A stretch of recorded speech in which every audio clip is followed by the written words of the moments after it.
우리가 성경을 읽을 때 중요하게 생각해야 되는 것 중에 하나가 성경이 쓰여질 당시의 문화와 풍속을 감안하여서 성경을 읽는 겁니다. 지금 시대의 관점으로 성경을 읽다 보면 이해하기 어려운 그러한 말씀들도 꽤 있습니다. 오늘 본문의 말씀에 노예들에게 던져지는, 종에게 던져지는 말씀이 주인에게 복종하라 하는 것이었습니다. 어떻게 보면 노예를 해방하는 쪽으로 말씀이 전해져야 될 것 같은데, 그게 성경적인 것 같은데, 당시 인간적인 대우를 제대로 받지 못하고 비참하게 살고 있는 노예들에게 주인을 잘 섬기라, 이렇게 말씀하고 있습니다. 우리는 분명 노예 제도가 비인격적이고 불행한 것이라고 생각하고, 또 그것이 현실적으로 사실이기도 합니다. 그런데 보이는 노예 제도가 폐지되었다고는 하지만 여전히 우리 사회에는 보이지 않는 노예 제도 비슷한 것이 많이 남아있지 않나, 이런 생각을 해보게 됩니다. 우리는 노예가 아니다라고 하지만은 그 무언가에 지배를 받으며 살아가고 있어요. 어떤 사람은 사람의 시선의 노예가 되기도 합니다. 다른 사람들이 나를 어떻게 볼 것인가, 내내 그것만 신경 쓰다가 전혀 행복하지 않은 것이지요. 그런가 하면 매체와 언론을 통하여서 거기에 끌려다니기도 하고, 매체가 전해주는 그런 메시지에 따라서 우리의 감정이 요동치기도 합니다. 또 요즘 같은 시대에는 SNS나 또 유튜브 같은 영상들이 우리를 옳지 않은 곳으로 끌고 가기도 하는 것이지요. 그런가 하면 우리는 상전은 아니다라고 하지만은 우리에게 주어진 어떤 권위를 행사하려고 합니다. 내가 가지고 있는 경제적 넉넉함이든지 내가 가지고 있는 지위를 통하여서 보란듯이 사람들에게 권위를 행사하고 싶은 그러한 마음이 있는 것도 사실입니다. 자, 오늘 우리는 이런 제도, 당시에 노예 제도는 나쁜 것이다, 폐지되어야 옳다, 이 제도적인 부분들을 많이 생각합니다. 제도를 바꾸면 세상이 바뀌어질 거라고 생각하는 것이죠. 자, 우리에게 익숙한 제도는 어떤 것이 있나요? 교육제도, 금융제도, 부동산제도, 이런 사회 시스템을 우리가 잘 알고 있는데, 사람들이 외치는 것은 이 시스템이 바뀌어서 세상이 바뀔 것이다 라고 하는 것인데, 성경에서 우리에게 주시는 메시지는 세상을 바꾸는 것은 먼저 우리 안에 태도가 바뀌고 또 우리 안에 자세가 바뀜으로 세상이 바뀐다는 거예요. 자, 그런데 제도는 분명히 바뀌었는데 그것을 이용하는 사람들은 발빠르게 그 바뀐 제도를 어떻게 잘 이용해서 내게 유익을 가져올 것인가, 잘 어떻게 하면 이용할 것인가만 생각을 하기 때문에 사람이 바뀌지 않으면 제도가 바뀌어서 큰 변화를 이루지 못합니다. 자, 이 모든 제도를 주관하는 것이 사람이죠. 오늘 말씀을 통해서 종이냐 주인이냐, 이것이 중요한 것이 아니라 그 종이든지 주인이든지 예수 그리스도를 마음속에 모시고서 어떤 태도를 가지고 살아가느냐, 이게 중요하다라고 말씀을 하는 것이죠. 우리 청년들, 이제 요즘 AI 시대에 앞으로 어떻게 직업을 가지고 살아갈 것인가라고 하는 부분들이 많이 생각하고 있는 부분이에요. 근데 결론이 이렇게 나요. 자, 어떤 직업을 선택할 것인가에 있어서 중요한 것이 어떤 태도를 가지고 살아갈 것인가라고 하는 거예요. 나는 스펙이 준비되지 않아서 앞으로 어떻게 직장을 구할지 몰라라는 것이 아니라 어떤 태도로 직업에 임하느냐라고 하는 것이죠. 그래서 태도가 앞으로는 채용의 기준이 될 것이다, 이렇게 말합니다. 태도라고 하는 것은 하나님 앞에서 어떠한 마음으로, 어떤 자세로 살아가느냐라고 하는 것이죠. 하나님 앞에서 다 같은 존재다, 이것은 우리가 인정하는 부분입니다. 많이 가지고 있는 사람, 그러면 그만큼 사명이 큰 것이고 책임이 무겁습니다. 높은 위치에 있는 사람, 그만큼 책임이 무거운 것이죠. 그러나 낮은 위치 많이 가지고 있지 않다면 그만큼 책임도 덜할 것입니다. 자, 오늘 이 말씀 가운데에서 이제 양쪽을 다 아우러서 핵심적인 키워드로 죽게 하듯 하라. 너가 종이냐? 주님께 하듯 하라. 너가 상전이냐? 주님을 모신 이 마음으로 주님께서 사랑하신 그 사랑으로 대하라 라고 하는 것이죠. 중심은 주님인 것입니다. 당시 로마 시대에 노예가 약 6천만 명 정도였었다고 합니다. 아주 많은 인원이죠. 모든 일을 다 노예가 하는 것인데요. 당시 로마 시민들은 이런 생각을 가지고 있어요. 노동은 천한 것이어서 이 누군가가 일을 한다라고 하는 것은 인간의 존엄성을 무시하는 것이다. 그러니까 내가 이 일을 하면 인간적이지 못하다라고 생각하는 것이 로마 시대의 생각이었다는 거예요. 노예가 뭐 하냐? 노예가 집 짓고 농사 짓고 길을 닦았습니다. 그런가 하면 예술도 그림도 다 노예가 있어요. 의사도 노예였습니다. 어떤 선생 가르치는 일을 하는 사람도 노예였어요. 머리가 좋고 총명한 사람이면 고관들의 아이들을 가르치도록 했습니다. 그래서 노예를 불러다가 똘방한 노예를 불러다가 내 아이를 가르쳐라. 노예가 하는 일이었어요. 황제의 편지를 쓰는 사람은 노예였습니다. 고소사건을 취급하거나 재정을 관리하던 사람들도 다 노예였어요. 좋은 노예도 있고 똑똑한 노예도 있었는데 다 일을 한다는 사람들은 노예였고 로마의 시민들은 노예를 부리면서 일을 하지 않았어요. 법적으로 노예는 인간이 아니라 물건과 같이 취급하던 시대였습니다. 우리가 잘 아는 아리스토텔레스가 이렇게 말했습니다. 노예는 하나의 도구이며 도구는 생명이 없는 노예와 같다. 또한 당나귀와 노예는 똑같다. 다만 노예는 말을 알아듣고 당나귀는 말을 못 알아듣는 것만 다르다. 이렇게 우리가 존경하는 어떤 사람도 노예에 대해서는 이런 취급을 했습니다. 노예가 병들었으면 굶게 해서 굶어 죽게 만드는 것, 이것이 효율적이다라고 말하기까지 했습니다. 어떻게 해서 노예가 돼요? 노예가 되고 싶어서 노예가 된 사람은 없었을 거예요. 노예의 자녀는 그대로 노예가 되었고 또 경제적으로 어렵게 돼서 더 이상 먹고 살기 어려우면 남의 집에 가서 노예가 됐습니다. 빚이 많아져서 빚을 청산하기 위하여서 자식을 팔든지 본인이 팔려나가게 됩니다. 그런가 하면 전쟁에서 포로가 되면 당연히 노예이죠. 아무리 훌륭한 장군이라도 아무리 훌륭한 일을 하던 사람이라도 전쟁 포로면 다 노예였습니다. 이 노예에 대한 비인격적인 기록들은 굉장히 많이 남아 있습니다. 바울이 에베소서를 기록할 때쯤 역사적 사건이 있었는데 그 하나가 로마의 원로원 한 사람이 노예에 의해서 피살됐어요. 이 노예 잡을 수가 없어요. 그럼 어떡할 것이냐? 함께 있던 400명의 노예를 다 죽여버렸어요. 이런 시대였어요. 아우구스투스 황제는 애완용 메추라기를 죽였다는 이유로 그 노예를 십자가형에 처하기도 했습니다. 자, 이런 배경을 가지고 바울이 노예들에게 메시지를 전합니다.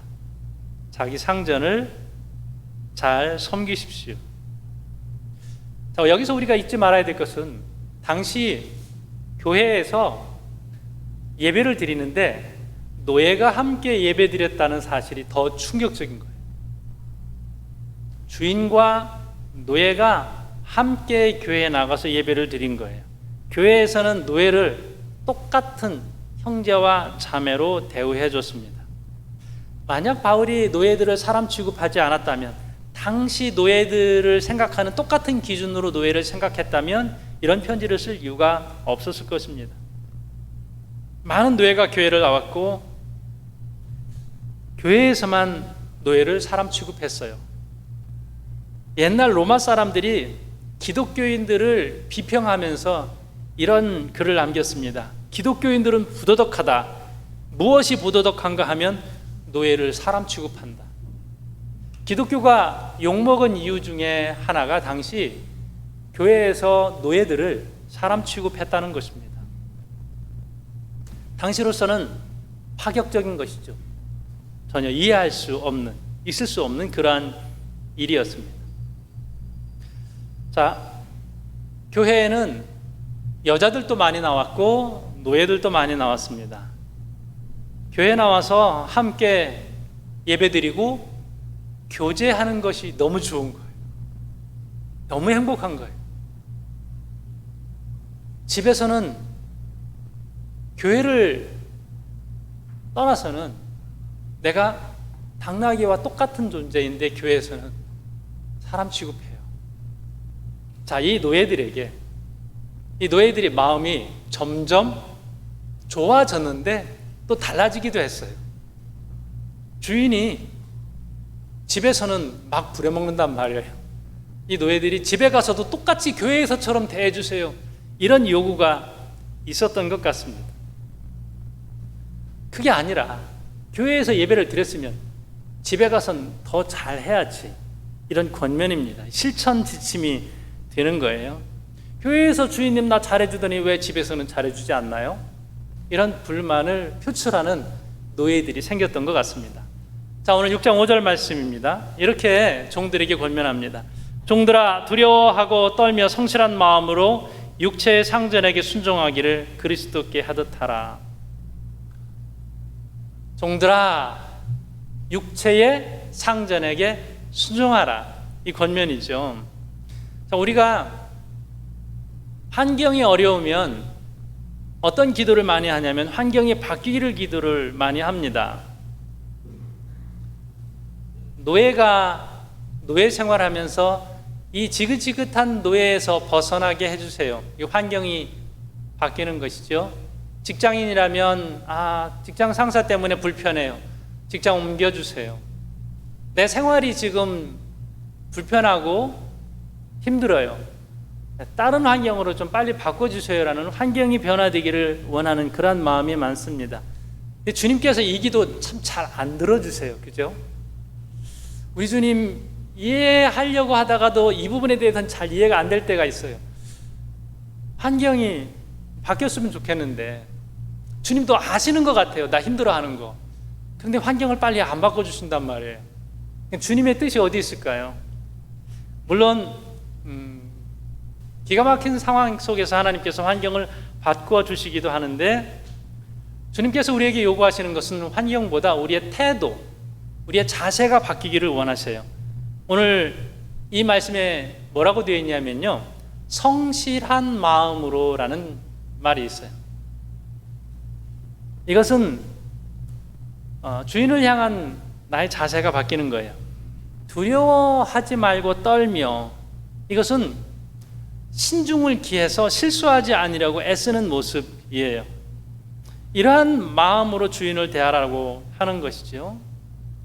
자, 육체의 상전은 그냥 눈속임으로 속일 수 있을지 모르지만 우리가 주님을 속일 수는 없잖아요. 주님이 늘 우리와 함께 하잖아요. 그렇기 때문에 그리스도께 하듯 하는 이 자세를 잃지 말라고 하는 것이죠.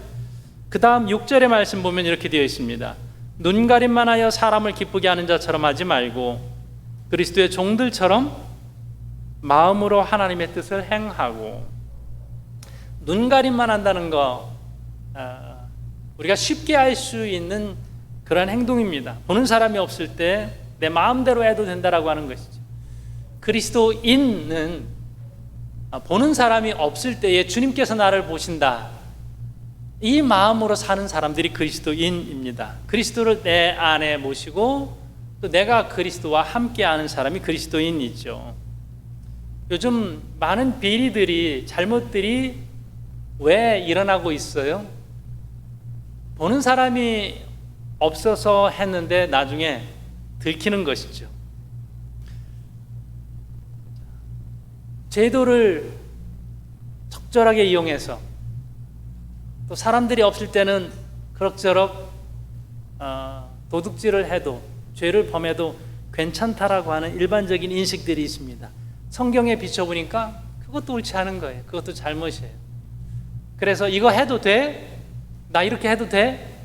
라는 생각이 들 때에 이 말씀에 비춰보면 정확합니다. 주님 앞에 기도하는 것이에요. 주님, 이것이 옳습니까? 이렇게 해도 되겠습니까? 그러면 그때 성령께서 내 안에 들려주시는 음성에 따라서 순종하면 돼요. 옳지 않다라는 것이죠.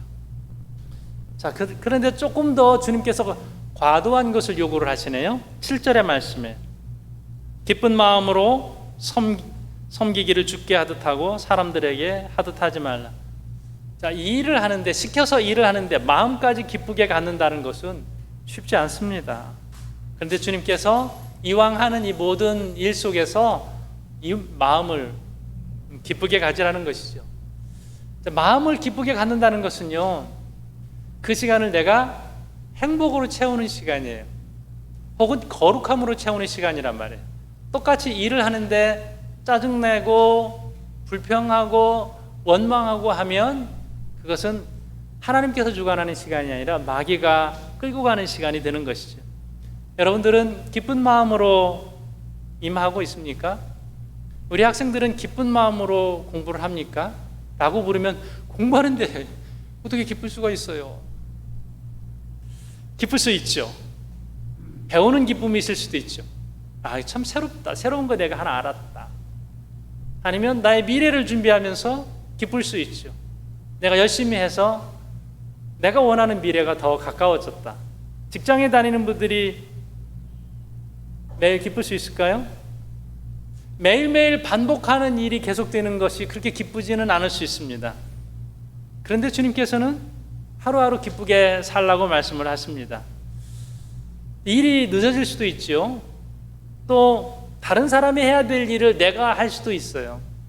그러면 나는 분명히 이 시간에 퇴근을 해야 되는데 일이 더 많이 생겨서 제 시간에 퇴근을 하지 못해서 안 기쁠 수도 있습니다. 우리가 처해 있는 상황 가운데에서 상황을 생각하면 기쁘기가 참 어렵습니다. 어떻게 보면 매일매일 짜증나는 일이 반복되는 것이 옳을 수 있습니다. 주님께서 원하시는 것은 여기까지예요. 기쁜 마음으로. 왜요? 내 안에 그리스도께서 함께 계시기 때문에 가능한 거예요. 주님이 나를 이토록 사랑하시고 주님이 나와 함께 하시고 주께서 내게 힘 주시고 주께서 내게 필요한 모든 것을 주신단 말이에요. 주님이 계시기 때문에 이것이 가능하다. 이렇게 말할 수 있습니다. 모든 일을 할 때 주님께 하는 것처럼 한다. 이것을 꼭 우리가 잊지 말아야겠습니다. 여러분들이 한 번 정도 들어보셨을 이야기 하나를 나누려고 합니다. 우리나라 선교 초창기에 있었던 일인데요. 이시조선의 왕손으로 왕족으로선 처음으로 예수 믿기를 결심하고 나중에 목사까지 된 분이 계세요. 이재영이라고 하는 대감인데요. 이분은 철종대왕의 사촌인 경평군의 첫째 아들이에요. 만일 조금 더 일찍 태어났더라면 왕이 될 수 있었던 사람이에요. 나중에 고종 때문에 일찍 고종이 태어난 이유로 왕이 되지는 못합니다. 대궐로 불려가서 그곳에서 자라면서 고종의 아들 순종과 나중에 대한민국 부통령이 된 분이죠. 이시영이라는 분과 같이 대궐학교에서 공부하신 분이에요. 26살에 과거에 합격하고요. 고종은 이분을 경상도의 풍기군수직에 임명하였습니다. 그런데 외인들이 쳐들어와서 득세하고 나라가 쇠약해지는 것을 보면서 울분을 참지 못하고 군수자리 내놓고 또 왕손으로서 어떻게 처신해야 되는지 잘 알지 못했습니다. 그러다가 을사보호조약이 체결되자 나는 왕손의 특혜를 깨끗이 포기한다 선언하고 다 특혜를 포기하고 평민으로 스스로 자처하게 됐습니다. 가지고 있던 땅 200석 땅 문서를 아내에게 넘겨주고 재산 정리해서 방랑길을 떠나게 되죠. 방랑 생활하면서도 가을이 되면 선영을 찾아가 성묘를 하고 하는데 이때 처음 우연한 기회에 엄귀현이라는 마법군을 성묘길에서 만나게 됩니다. 이분을 엄귀현이라고도 하고 엄영수라고도 부르는데, 영수하면 지금 생각하면 장로직에 해당하는 위치인데요. 목사님이나 선교사님들을 돕고 일을 했던 교회의 일꾼이었어요. 성묘길에 이재영 왕손을 모시게 된 이분이 정성을 다해서 이재영이라는 대감을 모시게 돼요. 아마 굉장히 인상적이었던 것 같고요. 그의 성실성 이런 부분들에 인상적이어서 계속 이제 만나게 됐습니다. 이렇게 친숙해져서 왕손에게 이분이 전도를 하기로 마음을 먹습니다. 두려운 마음도 있었을 텐데 조심스럽게 전도를 했습니다. 날이 황송하지만 예수 믿으시죠. 이게 툭툭 던지는 거예요.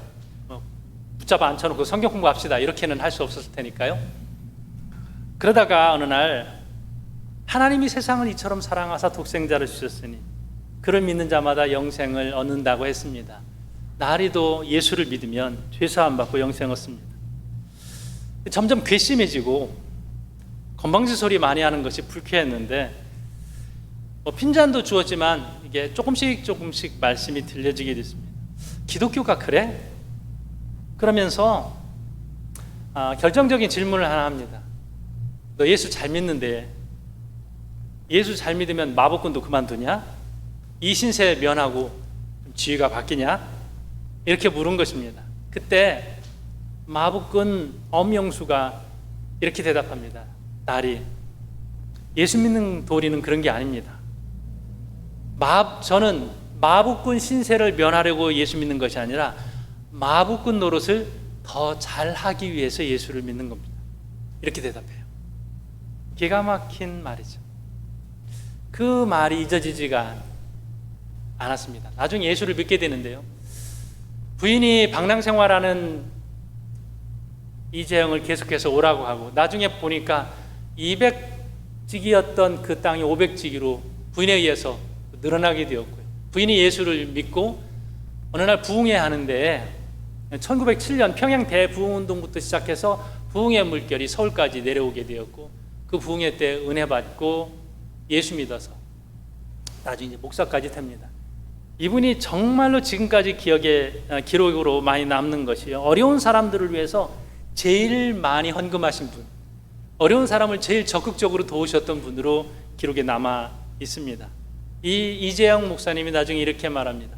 남에게 주면서 사는 것처럼 행복한 일이 어디 있으며 남에게 받으며 사는 것처럼 불쌍한 일이 어디 있는가. 그래서 이분은 평생 대접받는 것보다는 대접하는 데에 헌신했던 그러한 왕손, 주는 것을 실천했던 왕손으로 기록에 남아 있습니다. 예수 잘 믿는 게 뭡니까, 여러분? 예수 잘 믿는 것은 무작정 성공하는 것이 아니라 하나님께서 내게 보내신 그 자리에서 최선을 다하는 거예요. 나를 주님께서 이곳에 보내셨습니다. 감사합니다. 내가 주님을 위해서 이렇게 더 잘하겠습니다. 있는 자리에서 최선을 다하는 것이 믿음 생활 잘하는 것입니다. 자, 오늘 이 말씀의 권면이 종들에게만 있는 것이 아니라 상전들에게도 있어요. 9절의 말씀은 이렇게 기록합니다. 상전들아 너희도 그들에게 이와 같이 하고 위협을 그치라. 이는 그들과 너희의 상전이 하늘에 계시고 그에게는 사람을 외모로 취하는 일이 없는 줄 너희가 알미라. 상전들아, 내가 어떤 일을 시키는 위치에 있을 수 있어요. 필리핀에서는 그러한 일들이 많습니다. 어떤 데가 권위를 가지고 있을 수 있어요. 역할을 가지고 있을 수 있습니다. 그 위치에서 그리스도를 섬기듯이 섬기라는 거예요. 자, 이것이 이제 우리에게 부담으로 되어 있어야 될 텐데요. 남들보다 더 가지고 있는 것은 자랑하라고 하나님께서 우리에게 주신 것이 아니라 그것을 가지고 하나님의 거룩한 일을 하라고 하는 거예요. 오늘 상전들에게 이렇게 권면하는 거예요. 너 상전이지. 너 잊지 마. 내 위에 상전 계셔. 진정한 상전은 그리스도야. 내가 늘 윗사람으로서 권위를 가지고 있는 사람처럼 살지 말고 내가 상전을 모시고 사는 그러한 사람이다. 내가 그리스도를 섬기는 사람이다. 이것을 잊지 말라고 하는 것이죠. 종들도 상전으로 그리스도를 섬기고 상전도 상전으로 그리스도를 섬기는 것입니다. 그래서 이 원칙을 우리가 잃지 말아야 할 것입니다. 죽게 하듯 하는 것이. 저와 여러분의 마음속에 그리스도께서 함께 하십니다. 믿습니까? 내 안에 그리스도께서 살아계세요. 그래서 나는 늘 그리스도를 바라보며 살아야 하는 것이죠. 이 원칙이 분명하면 이제 관계가 달라지는 거예요. 내가 주님을 섬기고 주님께서 내 안에 계시고 내가 늘 주님을 바라보면서 사는 사람은 위아래의 이 관계, 그리고 노사의 관계, 사제의 관계, 남녀의 관계, 내가 맺고 있는 모든 사람과의 관계가 이제 달라지는 거예요. 이전에는 불편하고 미움이 가득한 관계였다면 이제는 섬기는 관계로 관계가 달라지는 것입니다. 실제로 이런 일들이 저와 여러분의 삶 속에서 드러나기를 바랍니다. 이게 가능하냐고요? 가능합니다. 빌립보서를 보면 주인의 물건을 도둑질하여서 도망갔던 노예 얘기가 나와요. 이 종이 이름이 오네시모. 이 오네시모가 바울을 만나서 변화돼서 바울의 편지를 가지고 주인에게 다시 가요. 가면 어떻게 돼요? 죽음이에요. 당연히 죽는 거예요. 근데 바울이 잘 대해주라고, 그리스도의 마음으로 이를 받아주라고 해서 받아주는 거예요.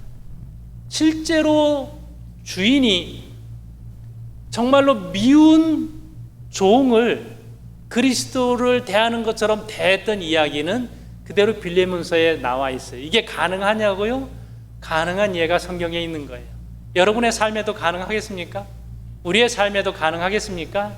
분명히 우리가 주님을 모시고 나아간다면 이 모든 일이 실제로 가능한 줄로 믿습니다.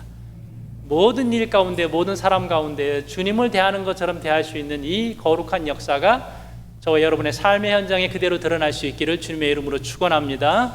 기도하겠습니다.